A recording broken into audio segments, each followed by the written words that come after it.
Nuno Dias, multititulado de karateca, muito obrigado por aceitares o convite, é um prazer ter-te aqui. Antes de mais, tenho que começar pelo mais básico. Como é que começaste nos esportes de combate, neste caso nas artes marciais? Antes de mais, também agradeço o convite, é um prazer poder estar aqui. Bom, nas artes marciais comecei, acho como tantos outros praticantes, que foi através da influência dos filmes que vi na televisão. Na altura entrei para o karaté, mas também não sabia qual é que era a diferença entre o karaté e as outras artes marciais.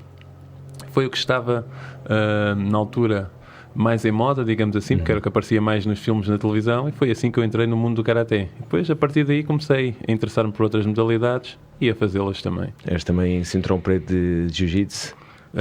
Recentemente já competes em jiu-jitsu? Sim, já competi em Masters, em Brazilian Jiu-Jitsu, mas em Brazilian Jiu-Jitsu eu sou faixa roxa. És faixa roxa. Eu sou a faixa cinto preto em Jiu-Jitsu tradicional. Ok, exatamente. E competiste também em Jiu-Jitsu tradicional? Ou foi... Sim, competi em Jiu-Jitsu tradicional, fui algumas vezes campeão nacional no sistema de luta, e também venci uma prova que se chama Neoasa, que é a luta no chão. Tu, Jiu-Jitsu não, o karaté, tu colecionas títulos inúmeros. Como é que surgiu essa vontade toda de competir? Foi o primeiro título que deu a alavancagem para os próximos? Bom, é como estava a dizer anteriormente, eu quando entrei para o karaté foi por mera curiosidade, nem sequer sabia que havia competição no karaté. Entretanto, tive a oportunidade de participar numa prova e a prova não me correu muito bem e eu fiquei um pouco frustrado e pensei, bom, tenho que fazer alguma coisa para corrigir isto. E foi assim. Neste caso no karaté existem duas formas de competição, uma que é kata, que é formas em que tu fazes uma performance sozinho, e depois o combate em que tens um adversário. E eu no combate perdi à primeira e na parte técnica, que era as katas, até tive um resultado positivo. Mas fiquei tão frustrado que quase fui a chorar para a casa de banho e disse, isto nunca mais vai acontecer. e pronto, e depois apostei na parte do combate. E a partir daí comecei a ter outra motivação e comecei a alcançar alguns resultados e foi por aí fora até os dias 2. Nos primeiros treinos, nos primeiros dias de karaté, quem é que foi assim a tua inspiração? Algum mestre, claramente, que te inspirou? Acho que é assim, a inspiração vem muito de todas as pessoas que fazem parte do meio, não é? Se tu tiveres uma boa equipa, se as pessoas forem companheiras, se te ajudarem, acho que isso é a principal influência. Claro, o teu mestre, a pessoa que está a te ensinar, também é muito importante.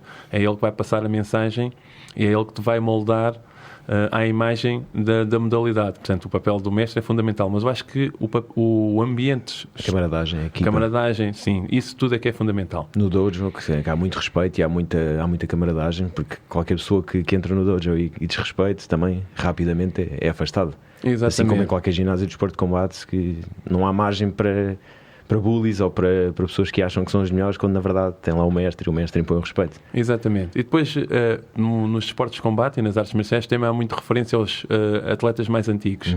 E eles também impõem o respeito e isso vai passando para as gerações mais novas e para as pessoas que chegam. Portanto, há toda uma cultura sempre de respeito e, claro, e de partilha de conhecimento, e é isso que enriquece realmente a modalidade e que faz as pessoas ficarem a praticar estas atividades. Tu estavas a falar agora dos jovens, tu também és um grande, como é que se diz, um grande motivador para os jovens para praticarem desportos, nomeadamente as artes marciais. Como é que começou essa vontade de transmitir a imagem e como é que tem sido este percurso nessa fase motivacional para os jovens? É assim, eu já há muitos anos dou aulas a crianças, há muitos anos mesmo, se calhar há mais de 20 anos. Na altura, há 20 anos atrás, também eu era um jovem. Portanto, a minha visão não era a visão que eu tenho hoje, não é? Mas gostava de dar aulas a crianças. Aquilo que hoje a mim faz ganhar motivação para dar aulas em crianças e incentivar ao exercício físico e à atividade física é que eu vejo cada vez mais os jovens a ficarem fechados em casa e agarrados às novas tecnologias. Eu não digo para eles não fazerem isso. Certo. O que eu estou a dizer é que tudo o que é excesso não faz bem. Portanto, a atividade física, a prática do exercício físico é essencial. Eu até estou a fazer uma formação a nível de mestrado, que é na área da literacia física, que é um conceito novo, que diz que uma pessoa para ser fisicamente literada e para ter realmente essa aptidão tem que ser algo que se perdura no tempo, ou seja, eu não posso fazer exercício ou atividade física hoje e depois daqui a 10 anos já não fazer nada. Ser fisicamente literado é uma pessoa que tem conhecimento, consciência, autodeterminação para continuar a praticar atividade física ao longo da vida. Portanto, em relação aos jovens, convém incentivá-los desde cedo para a prática de exercício físico e de atividade física, para que se sintam motivados ao longo da sua vida. E quando estiverem no trajeto ou na transição de jovem para adulto, mantenham essa atividade por gosto e por sentido de responsabilidade que faz bem à sua saúde. Exatamente. Isso é também uma das missões da empresa da qual és cofundador da Sports Evolution Alliance. Como é que começou essa ideia? Foi também fruto dessa tua vontade de ensinar crianças e de as motivar? Esta ideia veio de um colega e amigo que é o Pedro Dias. Ele foi atleta olímpico de judo. Eu já o conhecia há muitos anos, aliás, do Centro de Alto Rendimento ali no Jamor. Nós conhecíamos na altura em que éramos atletas, íamos lá tratar as lesões, então encontrávamos lá na fisioterapia. Mas já há muitos anos. Entretanto, participámos num projeto europeu ao nível do Erasmus+, que também é muito importante para aquilo que estavas a perguntar dos jovens. Este projeto chamava-se YODA, que era Young, Ordinary and Disabled Athletes, que é tentar criar condições para que haja aquilo que se chama uma carreira dual, ou seja, para os atletas poderem estudar ao mesmo tempo que fazem a sua atividade esportiva. Tivemos os dois envolvidos nesse projeto, em conjunto com outras pessoas, e a partir daí criou-se um bichinho, digamos, entre aspas, de queremos participar mais em projetos europeus e criar também outros projetos para que realmente possamos trazer aos mais jovens todos os benefícios do desporto. E foi aí que foi criada a Sport Evolution Alliance, partindo do Pedro, que conseguiu reunir um grupo de pessoas muito interessantes e construímos a Sport Evolution Alliance, que realmente tem esse objetivo de educar através do desporto. E vocês vão a escolas, fazem palestras, vão a grupos de treino, se calhar, não? Como é que funciona o dia-a-dia da empresa? Sim, por exemplo, nós na Semana Europeia do Desporto estivemos envolvidos numa escola onde fomos, para além de dar atividade física, tivemos tentar partilhar o conceito do desporto olímpico. Então tivemos um representante, através de nós, que foi falar do desporto olímpico e dos valores olímpicos. E demos aulas de karaté, de judo e promovemos a prática de exercício físico e da atividade física em conjunto com a Semana Europeia do Desporto. Portanto, nós estamos muito ligados a muitas iniciativas e estamos ligados, sobretudo, aos projetos europeus que pretendemos fazer este intercâmbio com vários países, promover o desporto para além do contacto com outras pessoas de outros países e, claro, desenvolver projetos que possam não só promover a prática desportiva, mas educar através do desporto, que essa também é uma das nossas grandes missões. E sentes que os jovens estão mais motivados e com mais vontade de praticar nestes últimos anos, tendo em conta que aquilo que falavas das tecnologias, sentes que ainda há ali muito para onde se pegar? Eu tive há pouco tempo a oportunidade de falar com o Carlos Neto, que é o professor conceituadíssimo da Faculdade de Medicina Humana, aliás, professor catedrático, e ele disse uma frase muito interessante. Neste momento, os jovens têm o mundo na ponta de 2 dedos. É mais ou menos isto, não consigo traduzir à letra, mas é mais ou menos isto, foi mais ou menos isto que ele disse. E é verdade, mas há todo um mundo lá fora que tem de ser explorado. Por exemplo, ir à praia, ir passear no campo, subir uma árvore. E eu acho que os nossos jovens hoje, atualmente, estão a perder isso. Mas isso também tem a ver um pouco com aquilo que não é feito a nível de...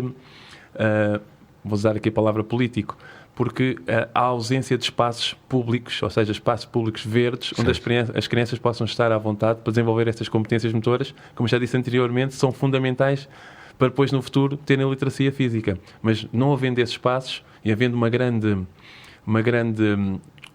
apelo, chamamos assim, por parte das novas tecnologias, eles são uma geração que cresceram assim, sempre houve tecnologias, ou deste género de tecnologias, portanto é natural que se sintam tentados a estar mais tempo em frente a um ecrã, seja na televisão, seja no telemóvel, ou seja no computador.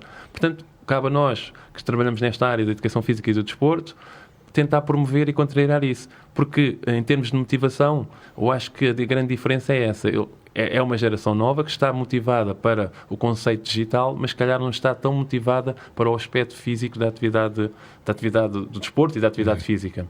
Eu, por acaso, agora com a pandemia, os miúdos estiveram fechados em casa, tal como nós, e reparei que no pós-pandemia houve ali, pelo menos tenho visto ali muitos jovens na rua, o que é engraçado porque passados estes anos todos voltaram a descobrir o prazer que é estar na rua e brincar e fazer as neiras e cair, magoar, levantar, e eu tenho reparado isso, que os jovens realmente estão mais motivados outra vez, não sei se é passageiro ou não, essa vontade de estar na rua e de praticar desportos, mas pelo menos estamos a ver que os jovens estão na rua, e o desporto, claro que é uma das grandes ferramentas para irem para a rua, para brincar em bicicletas, skates, karaté, o que for, tudo o que dá para fazer na rua sem grande equipamento, e é algo que pode ajudar, obviamente, agora neste momento os miúdos é o desporto, e queremos que eles voltem a ser ativos, não só para o nível físico, desenvolvimento das capacidades motoras, como também a nível mental, a nível de personalidade, pôs fortalecer. Fala-se muito no bullying e o Karaté também tem essa política de pôr os bullies no seu lugar. Como é que, se alguma vez presenciaste assim um episódio desses de bullying no dojo? Sim, infelizmente já eu dou aulas em escolas, e em escolas públicas e em escolas privadas, e já assisti a vários episódios, infelizmente, de bullying. Eu acho que o bullying se calhar sempre existiu, só certo. que há 20 anos ou há 30 anos era resolvido de forma diferente. Hoje em dia o bullying pode ser muito mais agressivo, porque depois pode-se usar o que está à disposição, que são as redes sociais, certo. e a vítima é constantemente aterrorizada. Claro que, seja no Karaté, seja no outro desporto de combate, o Judo, o Jiu-Jitsu, o Kickboxing, o mais importante é conseguir dotar as crianças de um conhecimento que lhes dê autoconfiança, para eles terem confiança neles próprios, para conseguirem enfrentar as situações. Se uma criança está muito isolada, provavelmente vai ser muito difícil conseguir dar resposta a uma situação de bullying. Mas se for uma criança confiante, ou seja, tem um ciclo, é um círculo social de amigos forte que estão ali para apoiar, eu penso que será mais fácil lidar com as situações de bullying. Em termos de desportos de combate, claro que nós procuramos preparar as crianças, não é, para essa realidade, porque é uma realidade, mas de forma a que ganhem autoconfiança, que tenham confiança nelas próprias, para conseguir, como já disse, lidar com essa situação. Ou seja, não dar uma resposta obrigatoriamente por violência, mas saber stand up for the occasion, ou seja, saber enfrentar o bully e metê-lo no lugar dele, não necessariamente com violência, ou se for preciso também responder, mas naturalmente sempre com um jogo mental. Exatamente, é assim, até porque se a pessoa tiver confiança, ou neste caso uma criança tiver confiança, acaba por desligar, acaba por nem deixar-se afetar por isso, e resolve a situação de uma forma completamente pacífica. Claro que temos o extremo, mas aí a pessoa se aprende algumas técnicas que são úteis para se defender, irá ter que aplicá-las, não é? Mas isso é num caso extremo. Eventualmente, numa possível agressão, terá que reagir, até porque se reagindo vai impor, um respeito. E esse respeito também é importante para enfrentar o bullying. Não podemos, como costuma dizer, tapar os olhos com a peneira, não é? Como costuma dizer. Exatamente. Portanto, a realidade é esta. Se alguém agride, tem que se reagir, claro, nem que seja para bloqueá-lo, imobilizá-lo, segurá-lo, que é para ver que do outro lado há resistência e que está ali para enfrentá-lo, porque senão provavelmente é que sofra de bullying todos os dias. E voltando aqui à tua carreira como karateca, para além das inúmeras horas que passas no dojo, como é que é a tua preparação? Como é que foi? Ou se ainda estás em competição, em Masters e cenas? É uma boa pergunta. Vou estando em competição. Vais estando em competição. Exatamente, vou estando em competição. Como é que é a rotina de um karateca fora? Obviamente que no dojo fazes inúmeras repetições e etc. Como é que é a rotina para além da parte de treino técnico? Técnico, sim. É assim, para ter resultado a nível do karaté ou qualquer outro desporto de combate, a componente física é fundamental. Portanto, a pessoa tem que passar também muitas horas a trabalhar as componentes físicas, não é? Força, resistência, velocidade, flexibilidade. Isso é tudo muito importante para depois ter resultados no futuro. Portanto, isso implica que se dedique muitas horas e se passe muito tempo extra de hoje, não é? No ginásio, a trabalhar com pesos, a correr, saltar à corda, entre outras inúmeras situações que são fundamentais para poder ter sucesso desportivo. Alimentação, sempre controlaste bastante a alimentação? Foste mais tranquilo com isso, mais rígido? Eu acho que a alimentação é essencial. Claro que depois depende sempre da capacidade financeira de cada atleta, porque sabemos que para comer bem não é em quantidade, é com qualidade, infelizmente. Acaba por ser caro. Agora, o que eu sempre procurei fazer foi comer sempre muita fruta, vegetais, evitar os fritos e tentar balançar ali um pouco com a carne e com o peixe. Também já tive episódios em que optei por uma dieta macrobiótica, comer macrobiótica, não por que me influenciasse a nível da performance, mas por prazer, eu gostava de comer. Sim, eu nisso sou aberto à cozinha. Agora, claro, quem está em competição tem que ter sempre um cuidado com o que ingere. Claro que sim. Falavas da macrobiótica. Quais é que foram os resultados que tiveste com esse tipo de alimentação? Lembras-te assim de algo realmente expressivo? Uma coisa que eu me lembro, e pode ser em tom de brincadeira, é que passado pouco tempo estava sempre com fome. Mas gostava, eu gosto, eu sou uma pessoa que como um pouco de tudo.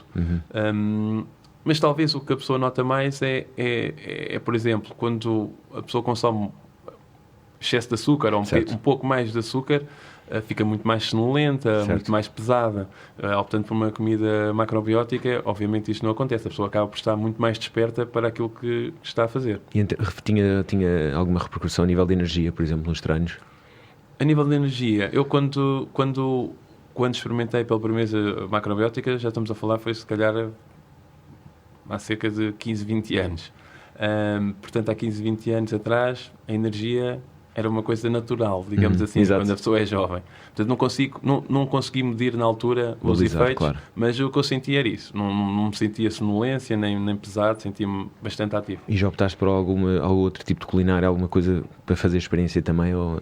Não, agora o que eu faço, basicamente, é tento comer um pouco de peixe e de carne. Não tanto de carne vermelha, não é? Mas outro tipo de carne.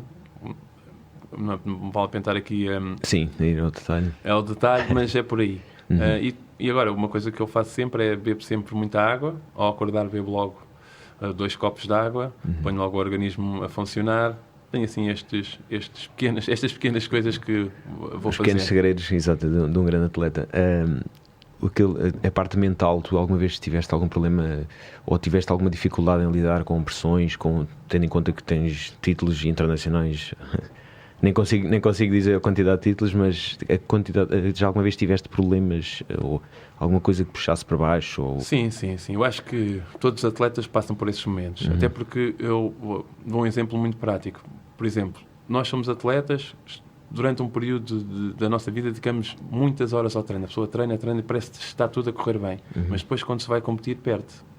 Em termos mentais, é um desafio brutal. É muito desgastante. Portanto, eu diria que um atleta é desafiado diariamente para se manter mentalmente equilibrado.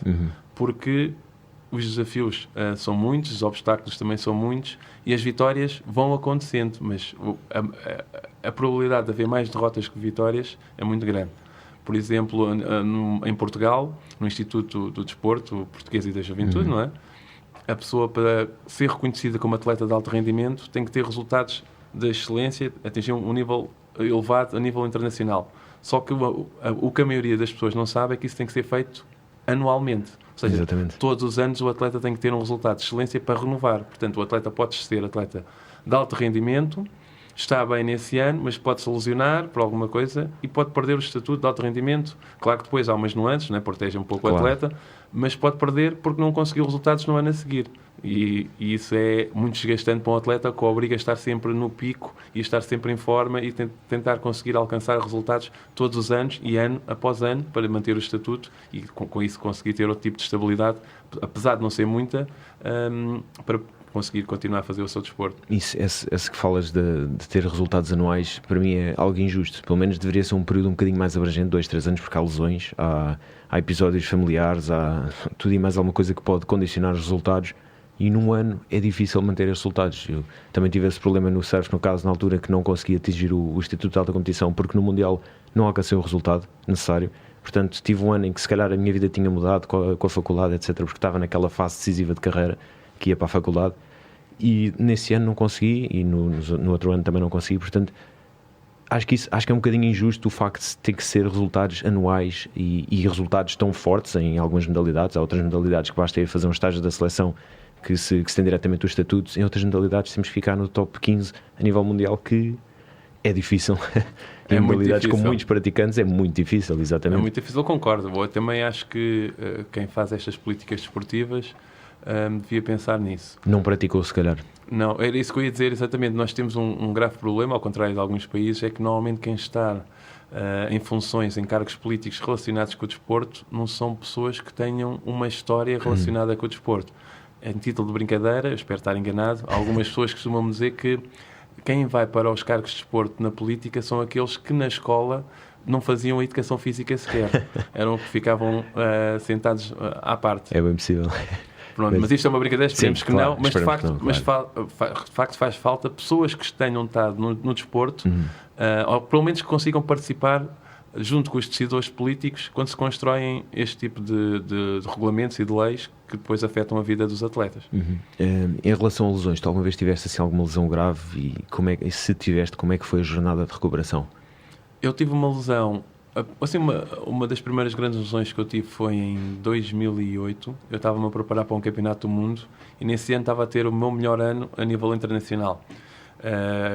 Nesse ano fui o primeiro português, aliás, até hoje ainda só houve 2, chegar a uma final de um torneio que é o Open de Paris. Icónico. Portanto, eu fui o primeiro português a chegar e cheguei na categoria Open, ou seja, na categoria absoluta, onde vão os melhores atletas de todos os pesos. E também nesse ano também cheguei a uma final num Open da Alemanha, o que era inédito para os portugueses, ganhar medalhas, quanto mais chegar à final de 2 Opens ou 2 provas do circuito mundial. Ainda fiz uma final também em Marselha, acho que foi em Marselha, também com os melhores atletas do mundo. Só nesse ano fiz três finais e depois lesionei-me quando estava a preparar-me para o campeonato do mundo. E lesionei-me neste Open da Alemanha, em que apareceu uma bolha na canela, só para explicar, e na altura, depois de perder a final, lembro-me de estar no quarto hotel, e eu não queria chorar, mas à noite caiu-me lágrimas de dores. Entretanto, depois regressei a Portugal, fui tratar, resolvi, mas tive muito tempo parado. Esta prova foi em setembro e o Campeonato do Mundo foi em novembro. Eu só voltei a treinar a sério 2 ou 3 meses depois.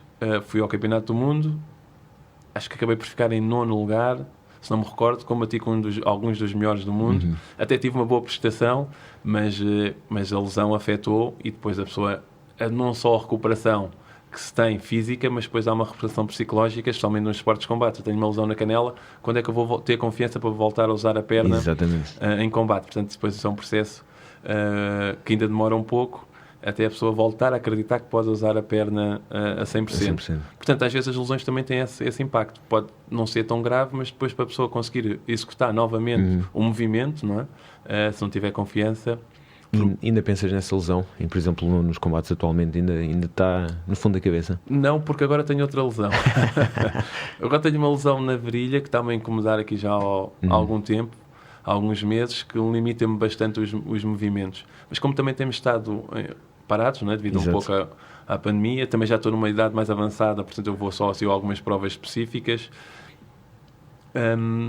Pronto. Não tenho tido, se calhar, a preocupação necessária para tentar recuperar esta lesão. Mas é uma coisa que me prende muito os movimentos e não me deixa realizar a melhor performance. Mas, de qualquer forma, a pessoa vai-se adaptando. Às vezes penso que também pode ser o peso da idade ou aquilo que na fisioterapia se diz uma recidiva, não é? Que é uma lesão sobre a lesão. Exatamente. Portanto, pode haver esse acumulado de lesões, mas tem que ser tratado. Tem que ser tratado porque afeta a performance.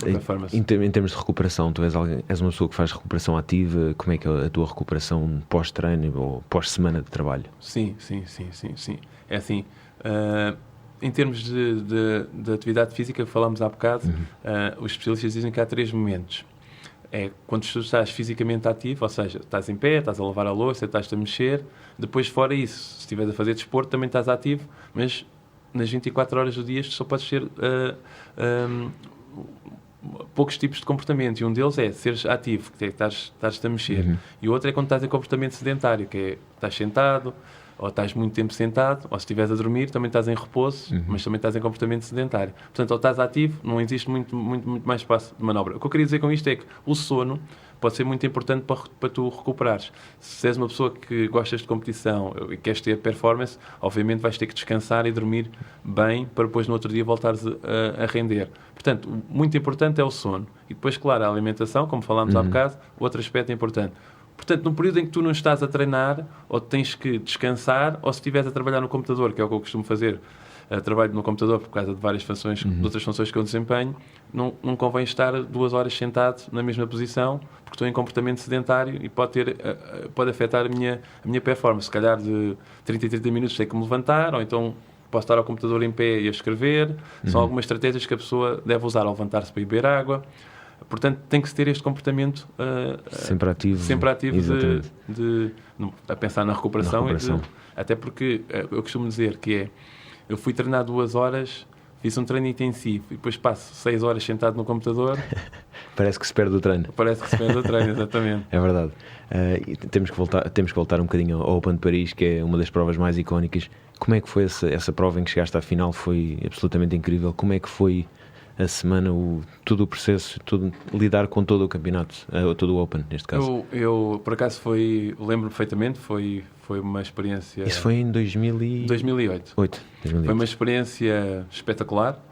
Eu lembro-me, por exemplo, eu na altura ia treinar muito ali para o Jamor e costumava ir treinar lá para baixo para a pista de tartan. Eu lembro-me que estavam lá muitos atletas de atletismo, do Sporting, do Benfica, jogadores, muitas pessoas a fazer preparação física. Eu lembro de eu estar lá a treinar sozinho, que ia lá fazer preparação física e estava a fazer um exercício lá nas escadas e alguns desses atletas disseram: esse exercício é espetacular, tu praticas atletismo? Não, eu estou a treinar para o Karatê. Mas isso é bom, isso é muito explosivo. Pronto, então o que eu queria dizer com isto, senti-me um atleta, não é? Ser reconhecido por outros atletas, porque às vezes quando a pessoa está a fazer esse exercício sozinho, a motivação pode não ser a maior. Lembro-me disso porque isso depois coincidiu logo na semana a seguir, quando eu fui para Paris para esta prova em 2008. Realmente a minha performance coincidiu com aquilo que... Com o treino e com a preparação. Com o que eles tinham visto, porque eles viram que eu estava explosivo. Eu, apesar de poder não estar isso, e acabei por fazer uma prova de elevado nível. Fiz, só para terem noção, fiz 7 combates. 7 combates implica que estavam 120 atletas inscritos na categoria absoluta, ou seja, na altura só podiam participar atletas que representassem as seleções nacionais, e as seleções nacionais podiam pôr 2 atletas nessa prova. Portanto, 120 atletas, no mínimo 60 países a nível mundial participaram nesse ano no evento.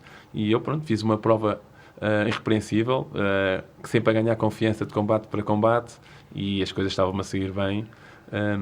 Portanto, foi uma experiência inesquecível e foi pela primeira vez que eu vi lá em Paris, porque há muitos imigrantes portugueses a gritarem tanto Portugal nas bancadas, e fiz amigos até hoje que estão em França, continuam a apoiar, e que para eles foi um orgulho muito grande verem um português, porque a França era uma potência e verem um português chegar à final para eles era como se fosse algo inacreditável e impensável, especialmente naquela altura. Portanto, foi muito gratificante para eles. Portanto, para mim foi uma experiência toda nova.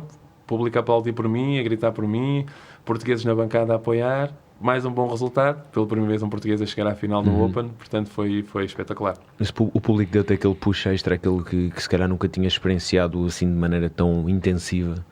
Sim. Quando a pessoa se sente bem e depois sente, neste caso, uma arena, digamos assim, em peso a puxar por ti, isso tem uma influência muito grande. E na altura para mim foi muito motivador. Até porque foi como eu estava a dizer, a França era uma potência no Karaté, e ainda é. E para os franceses, porque há muitos que são portugueses, que treinavam Karaté lá, verem um português a chegar à final, foi ali um momento épico. E a final, como é que foi? Tu perdeste a final? Perdi a final. Mas como é que foi ali em termos de pré e pós? Tu estavas com uma confiança muito grande, estavas preparado para vencer. Como é que foi depois da derrota? Como é que te sentias? Eu vou dar-te 2 versões. Eu em 2008, quando fiz esse combate, perdi, eu fiquei com a sensação que ele foi simplesmente melhor que eu. Que era um excelente atleta. Que eu não tinha conseguido fazer nada. Mas cerca de 6 ou 7 anos depois, estava a fazer uma palestra e apresentei esse vídeo. E como estava a estudar o vídeo, comecei a ver lá, fiz lá umas análises e vi lá que os árbitros cometeram alguns erros em termos de atribuição de pontos. Que mudou a minha perspectiva em relação ao combate, que afinal até fiz mais qualquer coisa, até eu podia perder à mesma, mas o resultado poderia ter sido outro. Mas na altura fiquei com a sensação, porque também vinha de uma referência em que tudo me estava a sair muito bem nos outros combates, então fiquei com a sensação que na final podia ter dado um pouco mais, mas porque também pensei que o outro tivesse sido superior a mim. E na altura, quando saí do combate, foi o que senti. Só uns anos mais tarde é que realmente, quando analisei, é que vi que realmente houve ali uns pequenos erros. Lá está, volto a dizer, não sei se teria influência no resultado final, mas foi engraçado ter visto isso alguns anos depois. Em termos de performance geral, por outro lado, a ausência de experiência em finais daquele nível também poderá ter produzido, na altura não sabia isso, mas a pessoa vai aprendendo, por isso é que estudar e e tentar sempre andar sempre atrás de novos conhecimentos é essencial. Também poderá ser a primeira vez que eu fui uma final, se calhar podia estar satisfeito só por estar na final. E isso poderá ter tido efeito também da performance. Exatamente. Eu não posso confirmar, mas são as coisas que a pessoa também vai aprendendo ao longo dos anos. Tu fazes muita preparação em análise de vídeo, ou fazias na altura, agora se calhar não fazes tanto porque já tens muito mais experiência, mas na altura preparavas-te muito a nível de análise de atletas, de adversários? Sim. Via muitos os combates de adversários, estudava as melhores técnicas, usava os recursos disponíveis. Acho que isso é uma ferramenta essencial para quem quer ter performance e conseguir vencer, porque no alto nível, se tu treinas, o outro também treina. Portanto, vão estar os dois bem fisicamente, taticamente, tecnicamente. É nos detalhes que se vai fazer a diferença. Se tu souberes como é que podes contrariar os pontos fortes dele, mas eu costumo dizer também que não é só contrariar os pontos fortes dele, tu tens que impor os teus pontos fortes, porque se estiveres só concentrado nele, pode não correr bem para ti. Acabas por esquecer daquilo que tens que fazer. Exatamente. E ficas mais a jogar na defensiva e não consegues puxar o gatilho. Exatamente. Também convém que tu imponhas o teu ritmo, que essa será definitivamente sempre a melhor estratégia. Isso, o Karaté, obviamente que é uma modalidade que existe há muitos anos em Portugal, nunca teve a expressividade que merecia, é mais uma modalidade, infelizmente. Sentes que houve algum ponto de viragem no mediatismo do Karaté? Na verdade não te deram um grande mediatismo, acredito, na altura, porque já sabemos como é que é aqui, voltamos à palavra política, mas sentes que houve ali alguma alavancagem para a modalidade? É assim, estatisticamente, isso eu posso falar com tranquilidade, porque é mesmo verdade, acho que em Portugal não houve nenhum atleta de Karaté que tenha tido tanta visibilidade em tão pouca visibilidade, não é? Que é engraçado, perdoa-me aqui. É engraçado, mas é triste. mas eu consegui aparecer em vários programas de televisão, Okay. participar em programas, como já disse, em revistas nacionais, em jornais.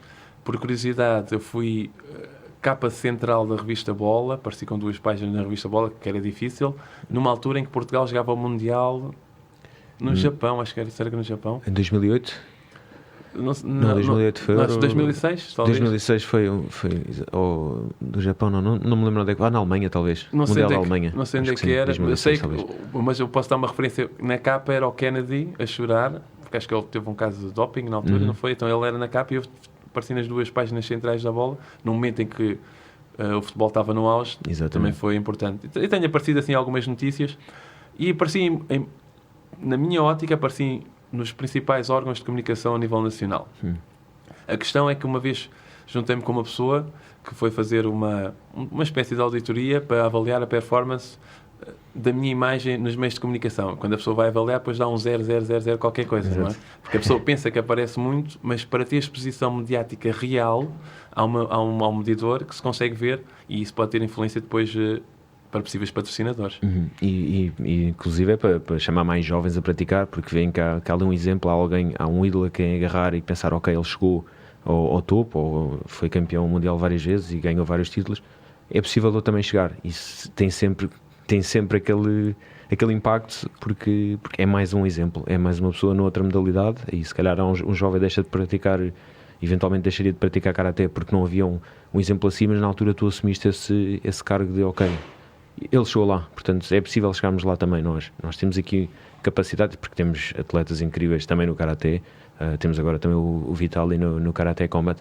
Gostava de perguntar qual é que é a tua opinião sobre, por exemplo, o Karaté Combat, que acho que é um evento que espetaculariza mesmo a modalidade. Acho que o Karaté Combat vem colmatar uma lacuna que havia no Karaté, que virou-se muito para o desporto, para a parte de competição desportiva, né, ganhar aos pontos, e perdeu um pouco a essência marcial.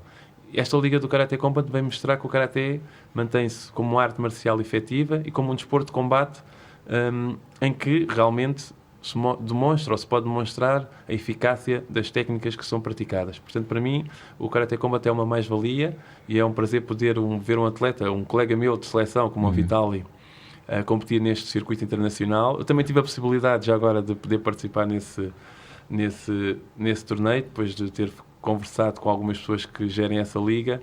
Mas como disse, esta lesão que eu tenho na virilha já me estava a afetar há algum tempo, aliás, há uns meses, mas há largos meses, e na altura disso estava lesionado, para mim não seria o ideal. Até porque já estava numa idade mais avançada, mais a lesão que tinha, na minha ótica, tinha mais riscos do que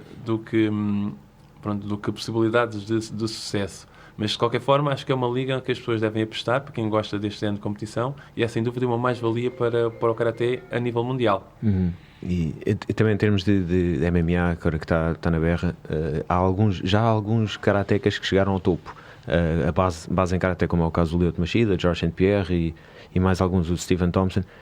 É uma boa modalidade de base, por exemplo, para o MMA, tendo em conta que, obviamente, que tem muito jogo de chão, mas é uma boa modalidade de base. Pode ser. O problema é que muitos praticantes de Karaté, ou pessoas que estão a dar aulas de Karaté, têm-se baseado muito em técnicas no vazio, que é treino muito isolado, sem contacto. Claro que isto varia de estilo para estilo de Karaté. Claro. Há outros estilos que trabalham mais o contacto.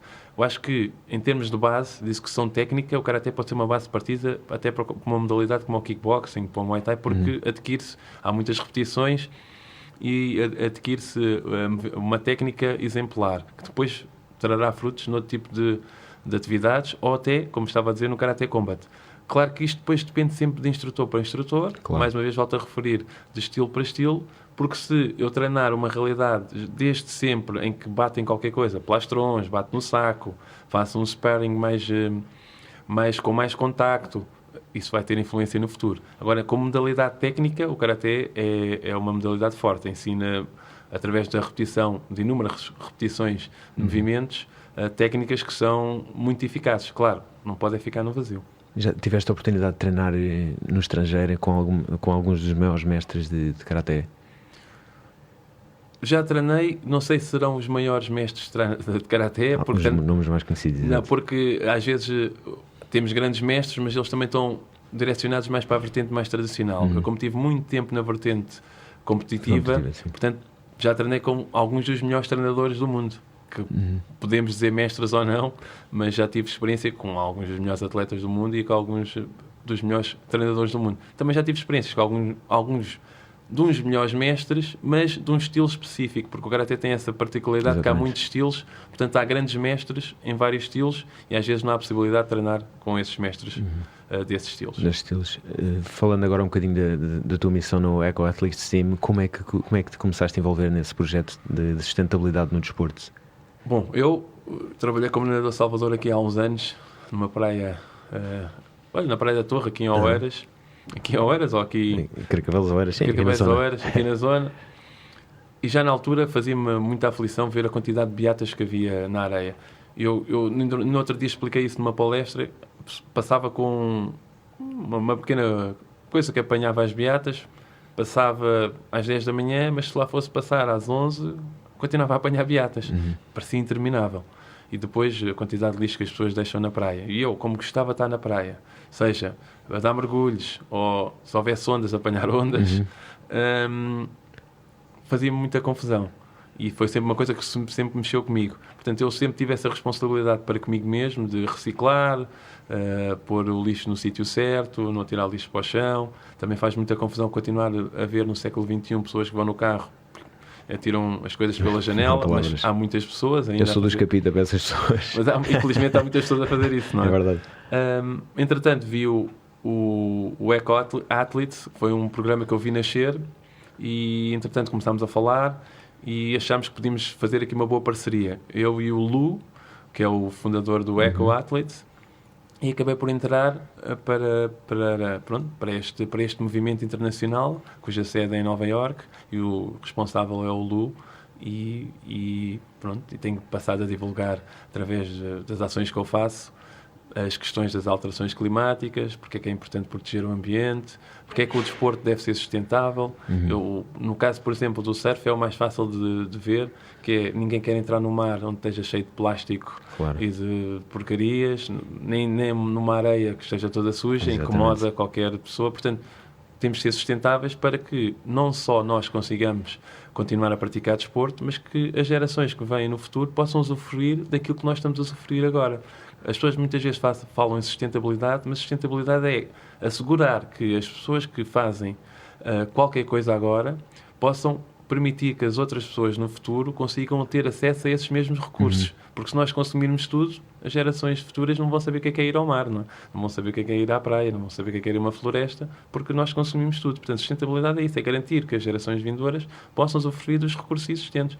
E é isso que nós temos tentado passar a nível do Eco-Athletes, eu usando uma plataforma em que os atletas são uma voz ativa neste movimento. Porque sabemos que os atletas, dentro dos seus nichos, dentro das suas modalidades, têm uma comunidade que aceitam aquilo que é dito, portanto é por aí, cada atleta tentar através de da sua desporto, voz. exatamente. Há quanto tempo é que estás envolvido nesse projeto? Já vai fazer 2 anos. 2 anos. E tem tido uma resposta boa, o projeto? Sim. Nós temos reuniões mensais, onde alinhamos estratégias em termos de intervenção, e há sempre uma margem de progressão daquilo que se quer fazer no futuro, e queremos cada vez mais participar, pelo menos em palestras e em movimentos onde se possa divulgar o desporto sustentável. Claro que nós vivemos de um período de pandemia, que alterou aqui um bocadinho a perspectiva, mas de qualquer forma, no futuro quer-se participar cada vez mais em palestras e em eventos que promovam a sustentabilidade. E é uma organização internacional? Conta com atletas de vários países? Sim, de várias partes do mundo, sim, de todo o lado, várias modalidades. E aceitamos qualquer tipo de atleta que queira participar neste programa. Ficou o apelo porque é como tu dizes, um atleta de um nicho vai chamar essa comunidade desse nicho. E se todos tivermos um atleta nas várias modalidades, vamos chamar muita gente. E aí está a sustentabilidade. Aí estamos a puxar mais pessoas para esse movimento sustentável. Eu por acaso acho piada que o Karaté sempre foi uma modalidade que eu achei espetacular e sempre achei muito curiosa e muito intrigante, toda a posição, toda a base, os chutes, os murros, mas é uma modalidade que infelizmente não tem ainda a visibilidade que merece. É uma arte marcial das mais antigas e não é... Como é que se pode dar mais ao Karaté, ou como é que se pode, para além do Karaté Combat, por exemplo, que é uma liga que está a espetacularizar, como é que podemos... Eu acho que assim, as entidades competentes, neste caso a Federação, tem que levar o Karaté para junto da comunidade. Tem que promover iniciativas que apelem à participação das pessoas de diferentes idades. Homens, mulheres, crianças, adultos, séniores. Se nós estivermos junto da comunidade e proporcionarmos algo para essa comunidade, logo vamos ter um retorno daquilo que estamos a criar e a desenvolver. Portanto, no caso do Karaté, é preciso envolver as pessoas com esse pensamento, que é promover a modalidade num seu todo. Se estivermos só concentrados na parte competitiva, estamos a falar para um pequeno grupo de pessoas que se relaciona com a competição. E a realidade é que o Karaté é um mundo onde existem milhares de praticantes que não se identificam com a competição. Okay. Treinam por prazer e por estilo de vida. É uma forma de estar da vida. Então nós temos que chegar, ou deveríamos chegar a essas pessoas e motivá-las para fazerem parte do movimento, que é o movimento federativo, mas criando condições para que essas pessoas se sintam incluídas no movimento federativo. É preciso criar ações de formação, participar em eventos, por exemplo, criar um evento que promova a sustentabilidade no Karaté, em que procuramos incluir todas as pessoas que de alguma forma não se sintam incluídas nos eventos de competição. Okay. Portanto, tem que ser por aí. É aí que consegue-se visibilidade, porque tivermos uma modalidade forte com muitos praticantes e que esta modalidade sirva à comunidade, vai ser difícil não captar a atenção, claro, dos órgãos de comunicação social, não é? Promover um Karaté sénior, tirar as pessoas das cadeiras do sedentarismo, de estarem sentados. Portanto, isso há que intervir na sociedade. É por aí, tem que fazer a intervenção. Tu estás, corrige-me se estiver errado, vais estar ligado à Federação, possivelmente, de Karaté? Estás-te a candidatar? Sim, sou um dos candidatos à presidência. E esse é um dos planos? Sim, esse é um dos planos, é claro. Nós queremos fazer um Karaté de todos para todos e queremos chegar ao maior número de pessoas possível. E claro, nós sabemos que, por exemplo, o Karaté neste momento tem cerca de 13 mil federados, mas os não federados se calhar são 40 mil. Portanto, nós queremos puxar essas pessoas para a Federação.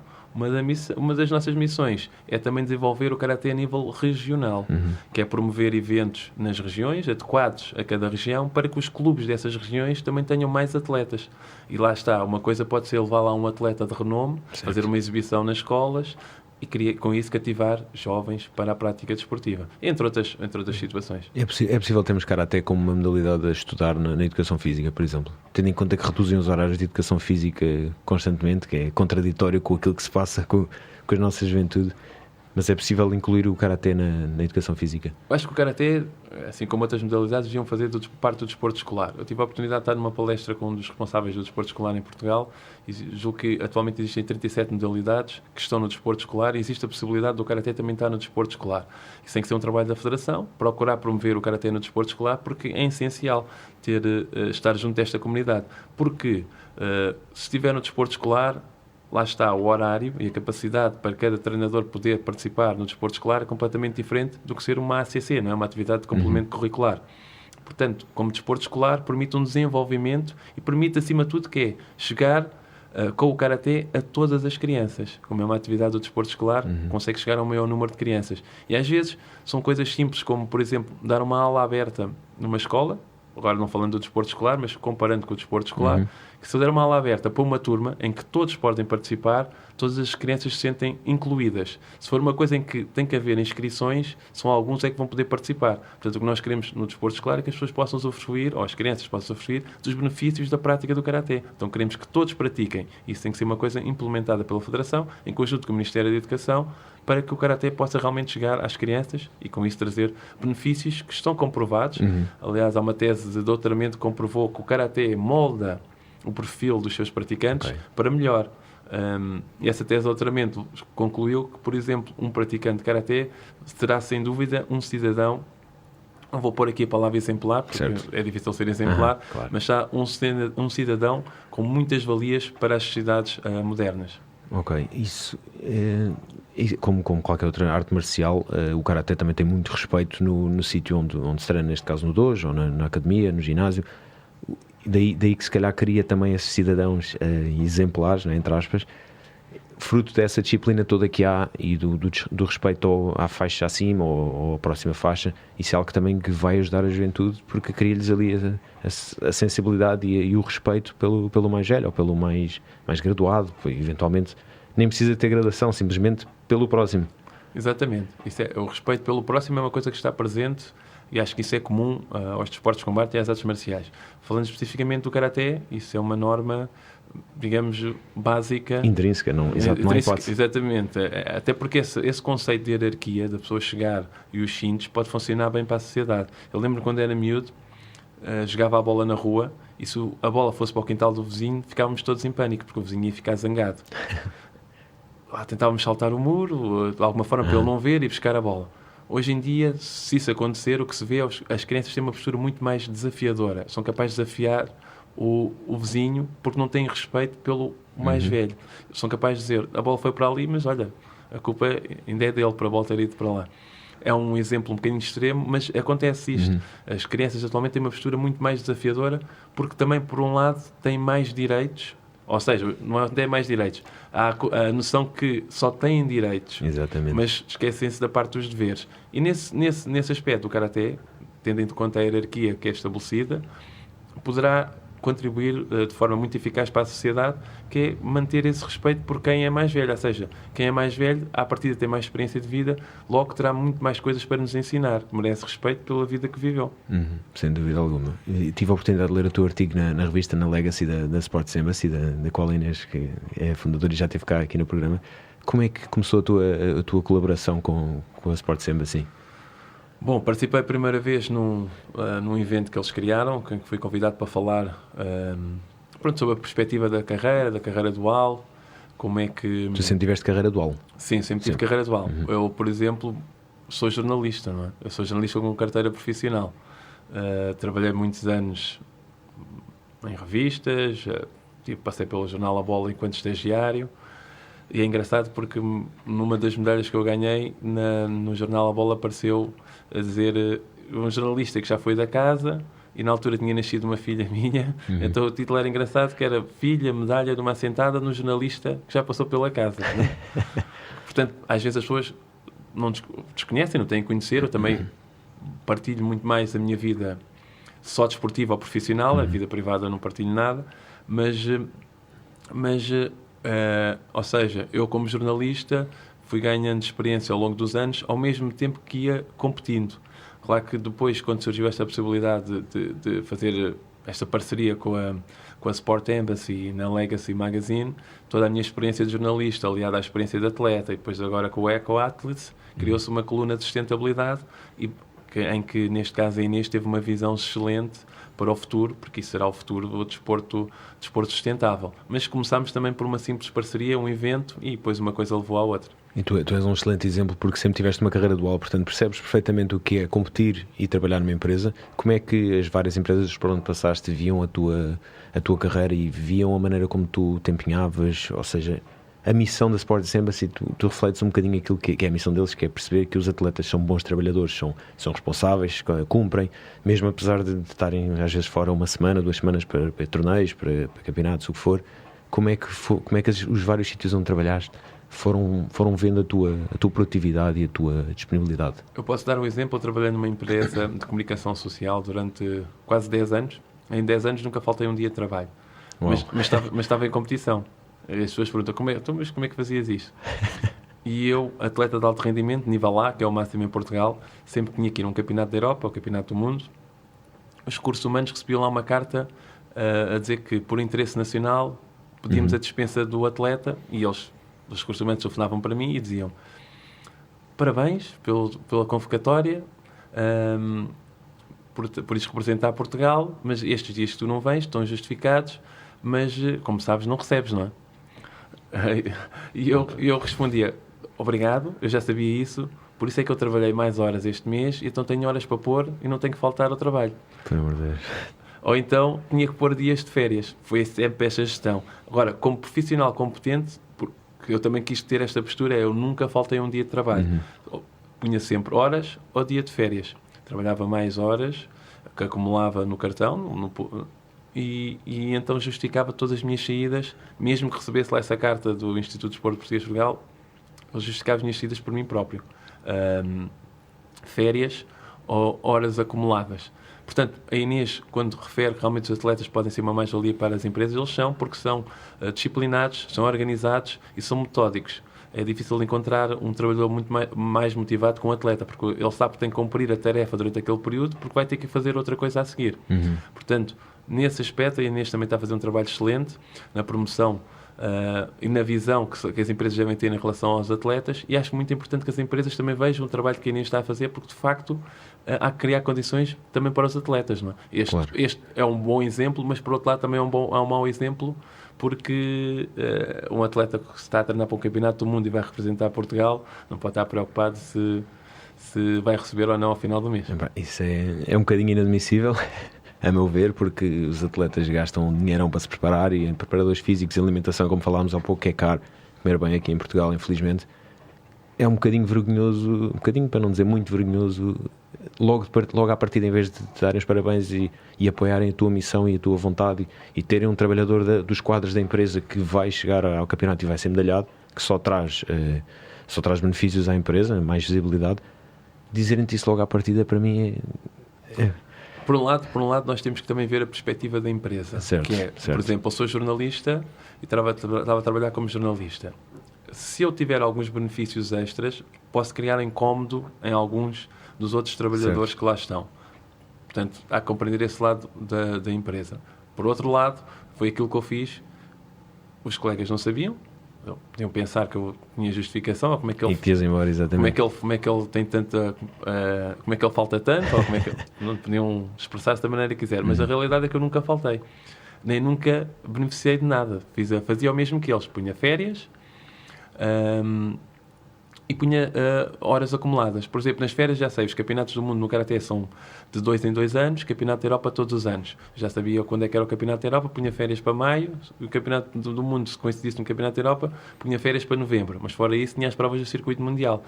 A primeira coisa que eu fazia, lá está a metodologia, metódico, punha as provas mais perto a nível europeu, ou seja, onde eu pudesse ir sexta à noite e regressar segunda-feira de manhã para entrar no trabalho. Então competia no fim de semana, no outro dia vinha trabalhar, orientava. E de vez em quando, como punha as horas, podia-se ir à quinta e ia umas provas mais longas. Agora, há esta dualidade, não é? Que é, os colegas também não podem ser prejudicados porque há lá uma pessoa que é atleta e merece, claro, mas o atleta que está lá a trabalhar também não pode ser prejudicado, Claro, exatamente. porque optou por ter duas carreiras, não é? E que está a dar as suas horas e está a fazer o seu trabalho, está a cumprir. Exatamente. Portanto, acho que as empresas devem ter uma visão muito mais abrangente e às vezes, agora, a pandemia também ensinou-nos isso com o teletrabalho, é possível o atleta render, continuar a trabalhar e estando numa prova. Claro que se for para um campeonato do mundo não posso estar a pensar no trabalho, porque Claro. o foco agora vai ter que ser a competição, mas o trabalho não vai ficar para trás. E lá está, a capacidade de organização, a gestão de tempo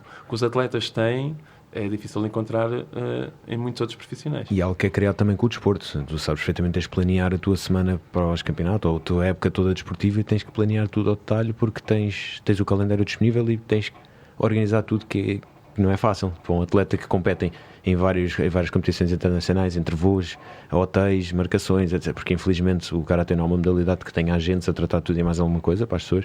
Sempre se calhar foste tu que trataste de toda a logística e portanto requer ainda mais organização, algo que te criou, era intrínseco porque não tinhas hipótese, tinhas que ser tu o organizador e foste cada vez melhorando nesse aspecto e a empresa, claro que beneficiou com isso também. Exatamente. Eu, por exemplo, nessa empresa de comunicação social, felizmente tinha o meu chefe direto, que era uma pessoa compreensiva. Ele sabia que eu estava a competir, nisso ele facilitava-me, mas punha os dias de férias para também não o colocar em xeque, como costuma-se dizer, não é? Mas, de qualquer forma, ele teve essa abertura. Mas acredito que em muitas empresas não há essa abertura para os atletas poderem realizar aquilo que se chama uma carreira dual. Se nós não incentivamos como país, aos nossos atletas que já estão no mercado de trabalho e continuam a ter resultados desportivos, como é que vamos apoiar os atletas que estão na escola em que vão ter que decidir: vou para a universidade ou vou continuar a competir? Vou para a universidade ou vou continuar a competir? Porque depois não há um pós-carreira, não há um continuar de carreira enquanto estiver a trabalhar, e muitos atletas, se calhar de qualidade, no momento em que entram na universidade, ou no primeiro ou no segundo ano, acabam por desistir da competição, do desporto que fazem, exatamente por falta deste incentivo ou de garantias que é possível fazer as duas coisas. Sem dúvida, foi um exemplo disso. Eu cheguei ao primeiro ano da faculdade e deixei de competir. Também já sabia que a minha carreira não seria no desporto, mas deixei de competir por isso mesmo, porque era sempre complicado e apontavam-nos o dedo de certa forma: isto está a faltar para ir competir. Nós temos imenso prazer, mas realmente se nos estão sempre a apontar o dedo é desmotivante e é intrigante, porque nós temos tudo aquilo para chegarmos ao fim de semana e irmos competir e faltarmos à sexta-feira às aulas ou o que for. Também tivemos de treinar e muitas vezes treinamos antes das aulas, do trabalho, o que for. Portanto, é tudo um trabalho e todo um processo para chegar à competição bem. Se somos prejudicados durante a semana ou se nos apontam o dedo durante a semana, é desmotivante, e é isso que nos falta, é aquela vontade de motivar os nossos e proteger e tentar dar as melhores condições possíveis. E sabemos que os atletas vão antes trabalhar, antes de estudar, vão treinar. Portanto, na altura do trabalho é também incentivar e estar lá presente, e não o contrário, que era o que acontecia. Este fim de semana vais-te baldar, ou esta sexta-feira vais-te baldar porque vais brincar ao campeonato. Não, vou competir, é a minha carreira dual. É verdade, isso é muito verdade, até porque, infelizmente, eu gosto de usar a palavra desporto. Fala-se de desporto em Portugal, mesmo assim de forma reduzida, de 4 em 4 anos. Que é quando se critica porque é que os atletas portugueses não conseguem ganhar mais medalhas. Isso tirando de sério. Mas é o único período, porque depois, quando acabam os Jogos Olímpicos, os portugueses voltam a concentrar-se só numa atividade e esquecem os atletas. E quando não houver uma política realmente de desporto em Portugal, que não existe, uma política a sério de desporto para promover a prática desportiva, pode ser de competição ou não. Aliás, o desporto implica competição, exercício físico é uma coisa diferente, mas enquanto não houver essa política de desporto a pensar exatamente nisso, o que é que o desporto pode promover, que valores é que pode incutir na sociedade, se nós tivermos muitos campeões olímpicos, de certeza que teremos uma sociedade muito mais forte. Pelo menos pessoas com muito mais motivação para fazer também igual, ou melhor, ou superior. Portanto, nós temos de ter uma política e lá está os decision makers, né? Eles têm que trabalhar com consciência disto. A questão aqui, voltamos quase ao início da conversa, é que se não está lá presente um agente do desporto ou alguém do desporto quando se tomam estas decisões, são mais decisões que do papel de pessoas que não conhecem a realidade, não é? E lá está, para evitar isso, dos atletas desistirem num período crítico que é quando estão na universidade, Os Estados Unidos têm muitas coisas boas, têm outras coisas menos boas, Claro. têm outras coisas mais, mas nisso eles valorizam muito o desporto na escola e na universidade. Já no high school, para eles o desporto pode dar uma bolsa Exatamente. para entrar numa universidade.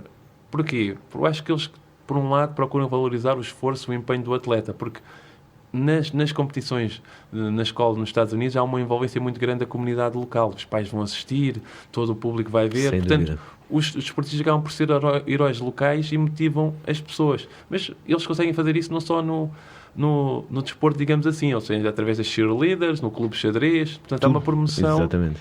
promoção a pensar no futuro e que esses jovens sirvam de referência para os outros jovens que vão surgir a seguir. E nós temos uma política nesse sentido, que é, não é criticar os atletas porque não conseguem medalhas de 4 em 4 anos, porque é que não chegaram lá? Porque é que não chegaram lá? O que é que podemos fazer para chegarem lá? O que é que podemos fazer para chegarem lá? Sem Isso é que tem que ser dúvida a política. E lá está, da quantidade vai-se tirar a qualidade. Nós, em termos de prática... Nós que o digamos. Nós com 10 milhões que o digamos. Exatamente. E desses 10 milhões, os dados estatísticos provam isso, existem muitos poucos portugueses a praticar desporto, ou atividade física, ou exercício físico. O Eurobarómetro de 2018, se não estou em erro, prova exatamente isso. Fizeram umas perguntas, qual é a regularidade para praticar exercício físico ou atividade física. A quantidade de pessoas que disse que não, raramente ou nunca, é muito grande. Isso prova realmente a nossa não vontade para fazer desporto. Eu acho que neste momento o que nós precisamos é de uma política que incentive as pessoas a mexerem-se pela sua saúde, lá está a atividade física que dissemos no início, e depois para fazerem desporto, porque realmente é algo que é saudável. Não estamos a falar de alta competição, porque isso será só para alguns, mas eventualmente competições amadoras também fazem falta aqui. Competições amadoras, fazem falta, até porque também se diz muito no meio científico académico, costuma-se dizer que a competição faz parte da vida, que é até na escola. Corremos para nos sentar no lugar ou na secretária que queremos no início do ano, que é para marcar o nosso lugar. Portanto, a competição pode ser saudável, claro, não é? Claro. Não é entrarmos em extremismos. Claro. Mas, para isso, temos de ter uma política desportiva que chegue e tenha os eixos bem delineados para poder chegar a diferentes esferas do espaço público. Eu sonho com o dia em que o desporto português ou o desporto / educação portuguesa chegue ao modelo americano, ou chegue perto do modelo americano, porque nesse dia vamos ter muito mais resultados do que aquilo que temos, que já são incríveis. Nós temos atletas em todas as modalidades, medalhados, com essa percentagem baixa que estavas a falar. Mesmo assim temos atletas em todos os desportos, no top 1, top 2, top 5, o que for, mas temos lá sempre algum, e com tão baixa produtividade, não, com tão baixa taxa de participantes, continuamos a ter grandes números. Portanto, se algum dia chegarmos perto, inclusive é perto só, nem preciso de ser igual ao modelo americano, acho que vamos disparar Sem completamente dúvida. e vamos crescer muito como país, porque nem é só pelo desporto em si, é mesmo pela capacidade motivacional, pela inspiração uns para os outros, pela camaradagem, aquilo que se fala. Acho que vamos crescer muito como país e é mesmo importante termos essa noção de que falta fazer muito pela estruturação do desporto em Portugal. Em termos de... para quem, por exemplo, não percebe desporto, às vezes uma analogia fácil de perceber é assim. Se nós tivermos uma população com uma taxa de obesidade grande, seja nos adultos, seja nas crianças, temos uma população menos saudável. E só que a obesidade leva a outros problemas, não é? Aparecimento de diabetes, problemas cardiovasculares, e isto sobrecarregará o Serviço Nacional de Saúde. Portanto, a inatividade física ou o comportamento sedentário são uma das grandes epidemias que nós estamos a viver atualmente, que no futuro trará outros tipos de problemas e sobrecarregará, não estou a conseguir pronunciar a palavra, sobrecarregará sem dúvida alguma, o Sistema Nacional de Saúde. Portanto, se nós promovermos o desporto, o exercício físico, a atividade física na nossa sociedade, vai tornar as pessoas mais saudáveis. Se as pessoas são mais saudáveis, produzem mais. Logo, vai-se gerar mais riqueza para o país. Isto parece simples, mas isto está comprovado cientificamente. Basta só analisar quem faz estes estudos. É fácil de ver, exato. Não é assim, não é uma teoria da relatividade, é uma coisa tão simples quanto isso. Exatamente. Não é abstrato. Portanto, basta só ver isto. Se nós tivermos crianças obesas, provavelmente serão adultos obesos. Se nós tivermos crianças saudáveis que tenham adquirido as competências motoras para serem fisicamente letrados no futuro, portanto vão ser crianças motivadas para o exercício físico, motivadas para a atividade física, logo, à partida, serão crianças que se tornarão adultos saudáveis e vão manter este ritmo. Se eu sou saudável, tenho uma produção completamente diferente no trabalho que eu estiver a desempenhar. E é isso que às vezes falta, este tipo de políticas, perceber que o desporto não é um parente pobre. O desporto é essencial para termos sociedades fortes, saudáveis e competitivas, quando comparamos depois com o mercado internacional. Sem dúvida alguma. Agora, voltando um bocadinho aqui à tua carreira, houve algum episódio no passado que te marcasse e que tivesse ditado ou tivesse moldado para a pessoa que és hoje em dia? Sim, devem ter havido muitos episódios que... Algo assim mais alguma lesão, algum resultado não positivo, algo que realmente te alterasse a maneira de pensar ou de ver... Eu vou revelar aqui uma coisa que eu já falei nisso várias vezes, que é realmente uma coisa que me fez pensar foi quando tu conquistas uma medalha para Portugal, que nunca ninguém conquistou e demorou 50 anos a ser conquistada, em que existe um decreto-lei a dizer que tu tens de receber um prémio, mas que nesse ano, por causa da Troika, reduz-se nos prémios e em exclusivo esse ano eu não era recomendado para receber esse prémio. Isso é um momento de viragem da minha carreira que pensa que eu toda a vida sonhei conseguir alcançar um resultado de relevo para receber um prémio monetário que por direito está no decreto-lei do desporto. Eu não recebi nenhum prémio monetário quando alcancei uma medalha histórica para Portugal, que demorou 50 anos. E a análise que eu costumo dizer é, se demorou 50 anos é porque é mesmo difícil. Não é uma coisa do acaso. Isto foi em 2013, e de lá para cá, já passaram quase 10 anos, houve mais um português que conseguiu alcançar uma medalha. Portanto, igualou a mesma medalha que eu. Portanto, só existem dois na história desta modalidade. Não é porque nós sejamos mais fracos, é porque é mesmo difícil, a competitividade é grande. E se existe um decreto-lei a dizer que se devia receber o prémio, isto aconteceu comigo, e eu não receber esse prémio fez-me pensar e pôr as coisas em perspectiva. Realmente é fundamental para um atleta ter uma carreira dual, ou uma visão de uma carreira dual. Porque mesmo quando parece que as coisas estão a correr bem há sempre estes episódios que depois podem desmotivar o atleta. Portanto, aconselho sempre, especialmente nestas modalidades, como temos vindo aqui a falar, que não tem esse reconhecimento mediático, nem o suporte financeiro como outras, é importante ter esta visão. E aí foi um período marcante nesse sentido que eu comecei a pensar e a pôr as coisas todas em perspectiva, nunca abdicar do resto das coisas que queria fazer. Exatamente. Planos para o futuro? Em concreto, alguma coisa para além de... Planos para o futuro. Em relação à Sport Evolution Alliance, queremos promover a cooperativa cada vez mais e levar para patamares de excelência, estabelecer cada vez mais protocolos com entidades nacionais e entidades internacionais, mantermos fortes a nível da Comissão Europeia nos programas ao nível do Erasmus+, e que conseguimos cada vez mais criar projetos que promovam e ajudam e contribuam para o desenvolvimento do desporto em Portugal, promover a educação, como já disse anteriormente, através do desporto, fazer crescer esta cooperativa. Por outro lado, ambiciono, nos meios onde eu estou envolvido, nos desportos que eu pratico, poder contribuir para o crescimento e desenvolvimento de todas essas modalidades que eu pratico. E, como eu dou aulas, é continuar a motivar crianças para fazer desporto, praticar atividade física, nem que seja subir árvores, caminhar, andar de bicicleta. Tudo que os desenvolva.